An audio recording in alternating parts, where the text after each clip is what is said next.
Est-ce que vous savez cuisiner avec vos tout-ski? C'est des petits restes qu'on oublie souvent, mais qui peuvent encore servir.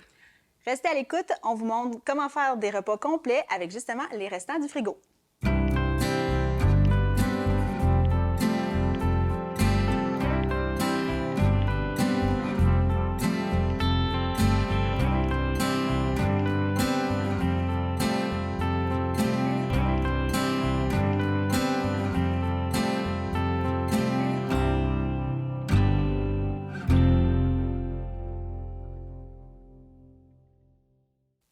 Bienvenue dans Plein l'Assiette, l'émission qui te cuisine des solutions. Ici, on donne des astuces, des conseils pour pouvoir t'aider à cuisiner simplement. Bonjour, moi c'est Caroline. Et moi, c'est Mylène. On utilise des ingrédients facilement accessibles qu'on a à la maison.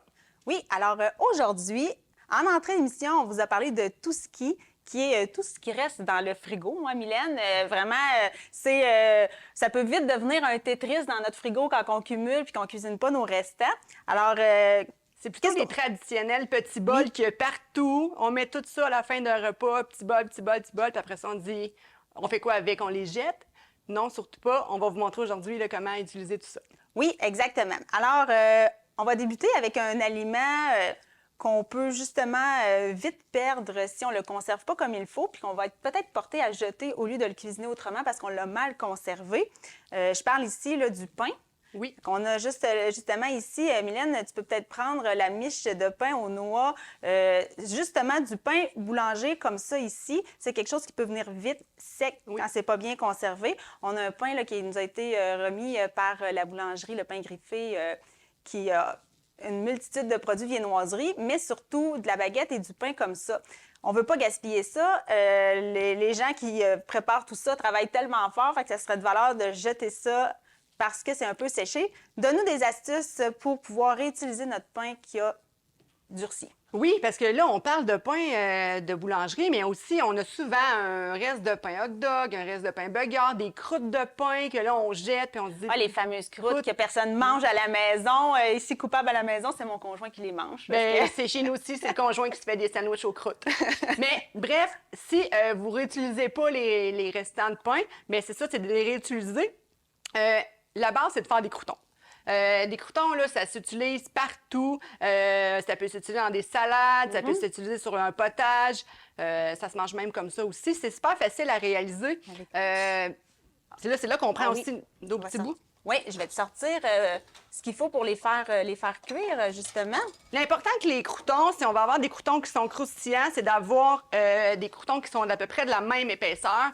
Sinon, s'ils sont plus gros, ils vont être plus mous à l'intérieur. Fait qu'on essaie vraiment de les couper, là, des petits bouts de pain, là, comme qu'on veut, sensiblement de la même épaisseur.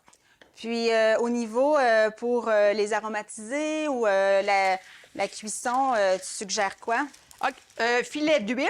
Je vais vous montrer ça dans quelques instants. Ouais, si tu veux me sortir un bol en même temps de ton papier parchemin. Je vais faire un petit bruit de papier parchemin parce que ça permet de mieux griller justement les croûtons. Un petit bol pour pouvoir les mélanger. Oui. Oui, je te donne ça juste ici. Donc, un petit bol, on met les croûtons à l'intérieur. Ce qu'on disait pour les faire cuire, puis pour qu'il y ait un petit côté croustillant, on utilise un petit peu d'huile, un petit filet. Encore là, ça peut être de l'huile assaisonnée. Un petit peu aussi d'épices tout usage. Ici, on a sel, poivre avec un petit soupçon d'ail. Donc, on mélange ça et on va envoyer ça au four là, à peu près une dizaine de minutes. 10-15 minutes qu'on peut retourner la mi-cuisson. 380, c'est ça, 10-15 minutes. Puis, au niveau de la conservation des croûtons, ça ressemble à quoi? Pot hermétique, sac Ziploc contenant facilement une semaine facile, 1 à 2 semaines si c'est bien conservé dans notre garde-manger. Parfait. Alors, est-ce qu'on met tout ça dans le four on pour met tout pouvoir ça dans préparer? le four. Je vais aller glisser ça juste ici. Bien important de rester proche de notre four quand on fait ça parce que du pain comme ça peut vite trop griller. Selon vraiment la force aussi du four. Puis moi, je marche tout le temps avec des minuteries à la maison. Ouais, Je mets des minuteries sur tout ce que je fais parce qu'on est facilement dérangé. Donc, peu importe, dès que je mets quelque chose sur le feu ou au four, le petit truc de la minuterie. C'est pas le temps de scroller les réseaux sociaux quand on met ça dans le four parce que là, à un moment donné, on va être obligé de les jeter parce que ça va avoir vraiment trop grillé puis ça donne une amertume là, quand on carbonise un petit peu notre pain. Puis autre chose aussi, oui. Des fois, on a du pain qui est vraiment sec. Puis là, on peut même plus capable de le couper. Tu sais, celui-là est encore un petit peu frais, on peut l'utiliser, mais des fois, on a les bouts de pain et on a le pain qui est dur, puis là, on se dit, ah, mais j'aimerais ça pas le jeter. Donc, on peut juste mettre un petit peu d'eau, l'envoyer quelques minutes au four. Il va se ramollir juste légèrement. Après ça, on va pouvoir le casser en petits morceaux et faire de la chapelure. Parce que là, s'il est vraiment très, très dur, je pourrais même pas le couper. Donc, même un robot aurait de la difficulté là, à le rendre en chapelure. OK. Fait qu'on peut l'envoyer quelques secondes au four, quelques minutes au four, là, avec un petit peu d'huile. Un petit peu d'eau au four. Après ça, il va être plus facile à manipuler. Bien, justement, la chapelure du commerce, c'est fait à base de pain. Oui. Donc, ça serait un peu bête de jeter ça et puis d'en acheter à l'épicerie quand on a tout ce qu'il faut à la maison. Comment pour la mettre en réduction comme ça ici? Bien, en au niveau de fait, ta moi, ce que chapelure? j'avais fait, c'est que j'ai fait des tranches de pain que j'ai mis au four parce que là, j'avais pas du pain très sec. Fait que j'ai mis mes tranches de pain au four en même temps que mes croûtons. Fait que j'ai pu faire les deux en même temps. Fait que là, on rentabilise aussi le temps. J'ai fait mes croûtons, j'ai mis des tranches. Quand c'était prêt, c'était bien sec. Ces tranches-là, ça va bien dans un hachoir. Donc, on utilise un robot culinaire. Après, il faut que vous ayez ce outil-là. Sinon, pour le rendre en chapelure comme ça, manuellement, ça se fait pas très bien. Donc, robot culinaire, là, quelques secondes de tour et ça fait une chapelure qu'on peut conserver aussi. Moi, je la conserve au congélateur. OK. On va la conserver dans un pot maçon, dans un pot en plastique bien fermé. Hermétique. Et là, ça ne collera pas ensemble si vous l'avez congelée là, sur un papier avant. Là. Puis j'imagine qu'il faut bien la laisser, que ça soit bien froid Ouais, quand on le hache. oui. Là. Une fois que le pain est séché au four, on le laisse refroidir. Oui, pour on le pouvoir laisse la mettre. refroidir, que ça soit très froid, pour être sûr qu'il n'y a plus d'humidité après, rien. Là. Donc, Pour la tout va bien. conservation. Est-ce que parfois tu ajoutes des herbes pour faire un style de chapelure italienne, justement? Oui, on peut les ajouter justement dans le robot directement. Donc, ça va vraiment tout se mélanger. Puis si vos herbes sont plus grosses, des fois, on a des gros morceaux au niveau du thym, là, séchés, des choses comme ça. Ça va bien les broyer aussi. OK. Donc, on les met dans la chapelure directement du moment qu'on fait broyer le pain. Toi, ta chapelure, c'est quoi ton repas principal où tu vas t'en servir? Poitrine de poulet. OK. Je vais souvent, dans le fond, je vais enrober ma poitrine de poulet avec ça ici. Je vais les envoyer au four ou, si vous avez des air fryers aussi, là, ça donne une belle petite croûte. Moi, j'aime bien l'utiliser pour faire des boulettes sauce tomate. Je trouve que ça vient donner une bonne prise à la boulette, là, justement. Œufs, chapelure et la viande. Ça fait des boulettes fermes qui se tiennent bien une fois qu'on les fait cuire dans la sauce. Et que moi, la chapelure italienne, c'est souvent dans mes boulettes. Même parfois, là, certaines boulettes au niveau burger, on peut venir en mettre un peu pour avoir une bonne... Ça vient vraiment aider à tenir et à lier la viande ensemble. Là. Moi, je m'en sers vraiment comme souvent plus pour enrobage là, au niveau des viandes. Puis après, je mets une petite sauce par-dessus. Ça peut être une sauce aux tomates aussi, là, avec du fromage au four. C'est quelque chose de super bon au niveau du pain. C'est bon. Puis n'hésitez pas là, à utiliser toutes les sortes de pain pour faire votre chapelure, vos croûtons. Avant de jeter, demandez-vous toujours comment je pourrais le réutiliser et la conserver.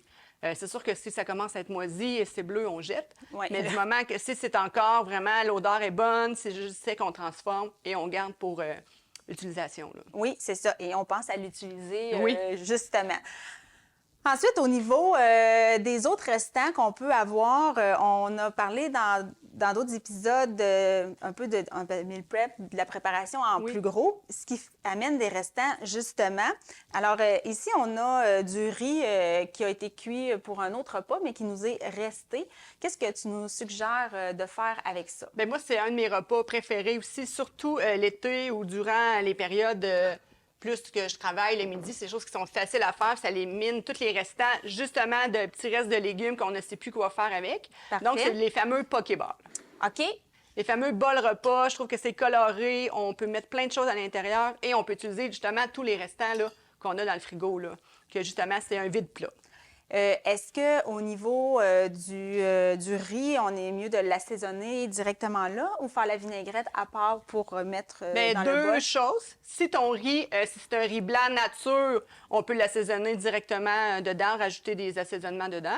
Sinon, la vinaigrette va faire en match la job là, sur le dessus, là, à assaisonner, puis ça va assaisonner l'ensemble de tes choses.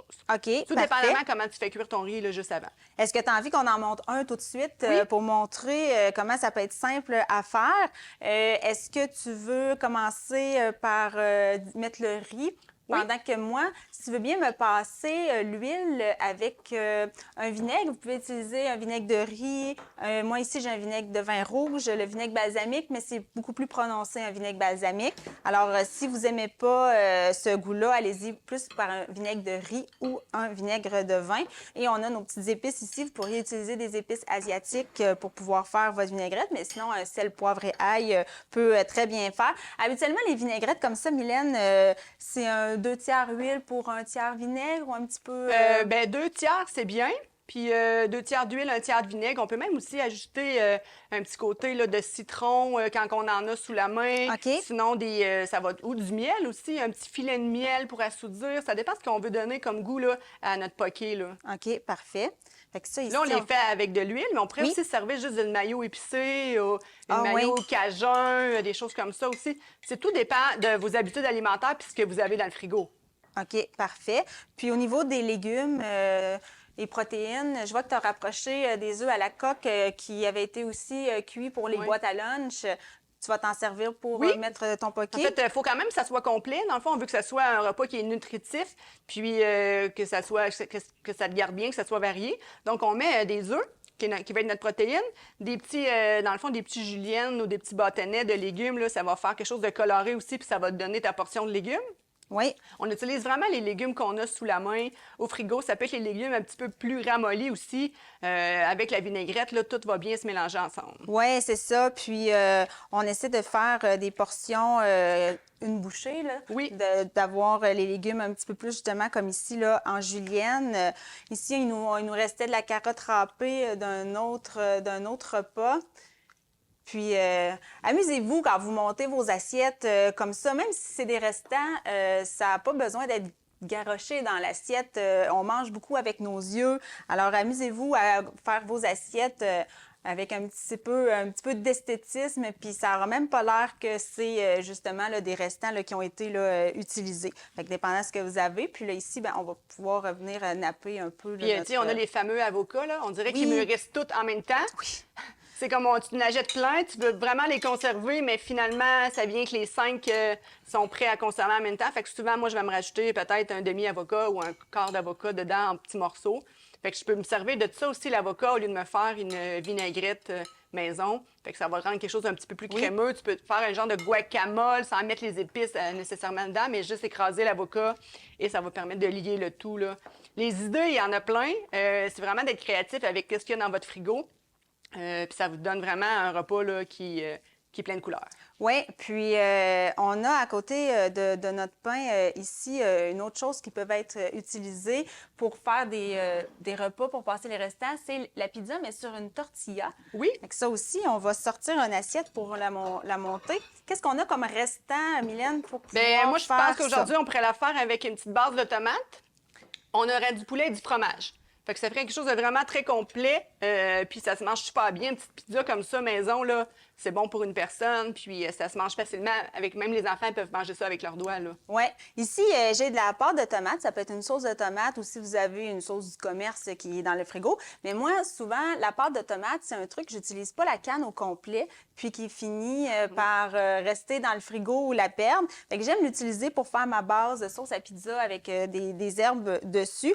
Là, elle est nature comme ça, mais on pourrait la lier avec une huile d'olive aussi pour ça se tartine un peu mieux. Puis ça vient un peu adoucir l'acidité du goût de la tomate, justement. Fait que ça, puis en plus, bien, ça nous permet de l'aromatiser comme on veut parce que la pâte de tomate est nature. On peut mettre des épices de commerce à pizza ou nos herbes préférées. Moi, j'aime bien mettre flocons de piment broyé pour un petit peu de... Ça, on pourrait mettre aussi quelques feuilles de basilic. Oui, sur le dessus avec le fromage ici. Tiens, si tu veux me passer notre poulet. Ça aussi, souvent, on est porté à mettre dans une case que les pizzas, c'est pepperoni seulement. Mais le poulet, c'est vraiment une belle façon de passer un petit restant comme ça qui est comme pas assez... Ça, ici, c'est comme pas assez pour un repas toute seule dans une boîte à lunch. Mais avec cette quantité-là, je peux au moins faire 2 et peut-être même 3 tortillas, dépendant de ce que je vais combler. Fait que je vais faire un repas pour plus de personnes avec une quantité moindre au niveau là, du restant qu'il va avoir. Là. Puis, on peut sortir style mini buffet. Là. Tout le monde a son tortillas. Vous sortez tous les ingrédients du frigo que vous voulez passer et vos enfants, ils font, ou nous-mêmes, on fait les pizzas là, selon les goûts. C'est ça. Un petit peu de basilic pour un petit peu de fraîcheur. Oui. Puis un petit peu de fromage par-dessus. Puis ça vous fait une pizza là, qui va être faite en... Quand vous avez des restants, même pas une minute, là, c'est fait. Là. Ça, c'est vraiment pas long à cuire. Là. Même, ça peut tout simplement aller à griller dans le four. Même pas besoin d'avoir le four qui a chauffé. C'est juste de faire fondre un peu le fromage et faire réchauffer. Même pour aller plus vite, vous auriez pu faire chauffer votre poulet un peu au four micro-ondes. Là, on parle de 1 à 2 minutes maximum en dessous du grill. Puis les pizzas sont prêtes. Fait que les soirs de semaine, super occupés. À la fin de la semaine, on vide le frigo, on se fait un bar à tortilla, à pizza, on met ça dans le four, tout le monde est heureux, puis on a ça permet de vider le frigo. Oui, c'est ça. Tiens, juste là, ici. Parfait. Là, ici, je vois que on a des légumes qui sont restés, tout ça. Qu'est-ce que tu nous suggérais de faire avec ces légumes? Bien, en fait, si vous aimez, on peut faire des potages. OK. Je pense qu'avec des légumes comme ça aussi, là, vous pouvez soit les couper, d'aller voir aussi là, nos astuces, là, comment bien les congeler, puis on les réutilise une prochaine fois, ou quand on veut les passer rapidement, puis on a le temps, on peut faire le potage maintenant. Oui, ben oui, parce que ça aussi, c'est quelque chose de super simple qui permet de passer les légumes comme ça. Là. Ici, je vais aller, on a une casserole ici, on va se rajouter un peu d'eau. Oui, c'est important quand même de les couper, les légumes, dans le fond, il ne faut pas... Tu sais, qu'on les laisse entières, c'est bien mieux de les mettre en petits morceaux pour être sûr quand on va les passer au malaxeur. Surtout si vous voulez faire une crème, c'est important d'avoir des petits morceaux, ça va faciliter le mixage. Sinon, vous pourriez en faire juste une soupe de légumes aussi, là, quand vous avez moins de temps et vous voulez avoir plus le fait soupe aux nouilles, ça, avec des petites pâtes. Là, on peut le faire en petits morceaux. Oui, je suis allée, on va passer nos légumes, des fois, qui peuvent être un peu ramollis dans le frigo. Puis ça, n'hésitez pas, là, j'ai des légumes aussi qui avaient été congelés, qu'on avait blanchis en revenant de l'épicerie. Puis ça peut être tout dedans. Puis ça, un potage, quand c'est passé, là, on se fout un peu qu'on mette du cru avec du blanchi, puis tout ça. On fait tout cuire jusqu'à temps que ça soit mou, puis on passe ça au pied mélangeur. Fait que vous pouvez varier les légumes. Vous pourriez même ajouter de la pomme dedans que vous avez, là. Fait que ça, on peut venir mettre tous nos légumes, une partie de nos légumes dedans. Même le poivron ici. Puis, on va rajouter un peu de ceux-là qui sont ici, que Mylène, elle a coupés. Puis on pourrait ajouter, là, des fois, pour lier des pommes de terre, oui. Ça va augmenter la consistance aussi, ou même un petit peu de riz aussi, qui va aider. Tu mets du riz pour épaissir? Bien, pour épaissir, dans le fond, à la base, c'est un féculent, fait qu'on pourrait rajouter juste une petite poignée de riz, puis ça va aider aussi à la consistance, là, quand on va passer au mélangeur, ça va avoir une meilleure consistance. Parfait. Je rajoute à ça un bouillon maison qui avait été préparé avec un reste de poulet, de carcasse de poulet, des restes de légumes aussi, que j'ai aromatisé avec des herbes. Ça, c'est un truc aussi souvent qu'on veut bien faire pour pas gaspiller. Oui. On a fait notre bouillon, mais là, c'est le temps de s'en servir. On le sort du fond du frigo, puis on l'ajoute directement à notre potage. Ça va venir donner tout le goût. Puis sinon, ben oui, vous pouvez utiliser une base de bouillon du commerce, mais quand vous avez justement des restants de légumes ou de carcasses de poulet pour faire votre bouillon, c'est pas quelque chose de très, très long non plus à faire, puis qui est vraiment beaucoup plus là, savoureux là, au niveau de la soupe, puis des potages, bien, c'est le fun d'en avoir aussi des potages congelés. Fait que, tu sais, vous pouvez la faire et la recongeler après. Ça fait des lunchs qui vont se dégeler rapidement aussi. On peut l'emmener en cuisson rapide. Des fois, on ne sait pas quoi manger. Bien, hop, on sort un pot du congélateur, on met ça à geler, puis ça... 10 minutes, ça va être dégelé dans la casserole. Oui, exactement. Puis moi, j'aime bien, j'ai apporté ici mon petit outil juste pour montrer. On peut le faire en robot, mais sinon, avec un pied mélangeur un peu comme ça, là, bien, tous les légumes y passent, puis on a vraiment une belle texture là, de potage. On en a déjà un, justement, là, de prêt pour montrer... Mais tu sais, c'est un outil qui est quand même abordable, que vous pouvez avoir là, avec quelques dizaines de dollars, vous pouvez en trouver un. Puis ça vous permet aussi des fois de faire des coulis de fruits, parce que là, on parle beaucoup des légumes, mais on a souvent des fois des fruits qui sont dans le frigo, qui sont un peu fades ou qui sont un peu... on veut pas les manger frais, donc on veut les transformer. On peut faire un coulis. Puis là, avec ton pied mélangeur, on pourrait aussi le broyer là, pour faire un coulis maison. Oui, exactement. Quand on vient pour faire notre potage, on peut le lier à la fin avec une crème. Oui. Crème 35 ça vient vraiment donner de l'onctuosité. Super important. Goûtez vos choses quand vous le faites pour au niveau de votre assaisonnement, que ce soit là, à votre goût. On va mettre ça ici Puis là, on peut se resservir de nos croûtons Oui, aussi. exactement. Moi, c'est sûr que des petits croûtons, ça fait quelque chose qui est croustillant. C'est toi qui les as? Oui, ils sont ici, justement. Quelques petits croûtons sur le dessus. Vous pouvez mettre des cubes de fromage aussi dedans. Puis on peut faire un rappel aussi avec qu'est-ce qu'il y a dedans. Tu sais, là, on a des légumes, mais on aurait pu mettre aussi des petites juliennes de carottes qui ont été juste préalablement blanchies. Ça fait de la couleur aussi dans le bol. Tu sais, on peut s'amuser aussi quand on a le temps et qu'on reçoit des gens, là. Oui, oui, c'est ça. Fait que, tu sais, dans le fond, les touskis, là, on a sorti quelques petites choses, mais je sais que dans des suggestions, dans nos recettes sur notre site web, on peut aussi aller cuisiner une galette de riz, justement. Je sais pas si tu veux teaser un petit peu qu'est-ce que ça donne là, quand on cuisine la galette avec du riz qui reste. Tu mélanges ça avec quoi quand tu la En fais? fait, ça serait bien de mélanger du riz avec un œuf, des OK. légumes, puis là, on rajoute les légumes qu'on veut à l'intérieur. Donc, on forme la galette. L'œuf va permettre aussi de lier le tout puis qu'elle se tienne. Et on la retourne, tu sais, 2-3 minutes dans la poêle, elle va se tenir. Parce que tous les ingrédients sont prêts. L'important, c'est juste de réchauffer le tout puis que ça soit bien doré, là. Oui, c'est ça, Là, exactement. on met les assaisonnements qu'on veut dedans. Tu sais, moi, là, on a du riz blanc, mais souvent, mon riz, c'est une base de poulet, tu sais. On peut rajouter un petit peu de poulet. On pourrait le couper plus petit aussi puis le mélanger dans la galette. Donc, l'important, c'est d'avoir l'œuf pour que ça soit... Pour pouvoir bien lier, que bien tout, lier, ça se tienne ensemble. ensemble. Est-ce que tu as aussi une astuce à nous donner justement au niveau dans le frigo de rien oublier? Bien, quand on revient de l'épicerie ou la veille d'aller faire l'épicerie, de faire votre ménage du frigo. On parle pas de laver le frigo, là. On parle de faire le ménage justement des plats et de les garder à la vue. Fait que quand les plats sont à la vue, c'est sûr que là, on va être porté à les utiliser, à les transformer. Puis on peut aussi dire, bien là, on est vendredi, on sort les plats et on utilise les trucs qu'on a vus aujourd'hui. Donnez-vous un moment dans la semaine. Ça peut être justement dans votre planification de la semaine de dire, bien, tel jour dans la semaine, toute la famille est là. C'est la journée qu'on vide les restes. Et là, on s'amuse à improviser avec qu'est-ce qu'on a. Mais c'est important de le faire avant d'arriver avec des choses neuves de l'épicerie. Ça nous permet aussi d'économiser puis de ne pas acheter des ingrédients qu'on a déjà. Puis des fois, on achète comme trop d'épicerie. On a déjà des restants. Puis on aurait pu acheter moins d'épicerie parce qu'on avait peut-être 2, 3, 4 repas dans le frigo avec nos restes de petits plats, là. Puis c'est à ce moment-là qu'on arrive à jeter parce qu'à un moment donné, on perd le contrôle des petits plats dans le fond du frigo. Ça m'est déjà, ça m'arrive parfois de même pas vouloir l'ouvrir parce que je pense qu'il va me parler quand je vais ouvrir le couvercle dans le frigo. Fait que ça, on essaie d'éviter ça le plus possible. Puis il y a tellement de choses. Ça aussi, c'est à faire autant en famille. Ça permet de travailler la créativité au niveau culinaire, puis de voir qu'il y a vraiment beaucoup de possibilités là, au niveau de la cuisine pour les jeunes. Bien, exactement. Quand on le fait, on a plus le goût de le manger, puis on met ce qu'on met dedans. Fait que ça permet à toute la famille de choisir son propre repas une fois par semaine, de dire, OK, bien là, moi, je mélange le tout ensemble. C'est vraiment super tout ce qu'on a réussi à cuisiner avec nos restants. Puis justement, on entend souvent les gens qui n'utilisent pas les restants parce qu'ils pensent qu'après 24 heures, il n'y a plus rien à faire avec ça. T'en dis quoi de ça? Bien, moi, là, chez nous, j'ai eu beaucoup d'éducation à faire avec ma famille au niveau des restants parce que les restants, tout le monde voulait les jeter après et ne pas les manger le lendemain parce que c'était plus bon. Donc là, il a fallu que je leur montre tous les trucs, puis je leur montre que c'est encore bon, peut-être même pendant plusieurs jours. Ce qui est important de faire, c'est que les restants, au même principe que la sauce à spaghetti que tu fais, tu dois le laisser quand même refroidir, là, tempérer sur la table ou au frigo, tout dépendamment de la grosseur du restant.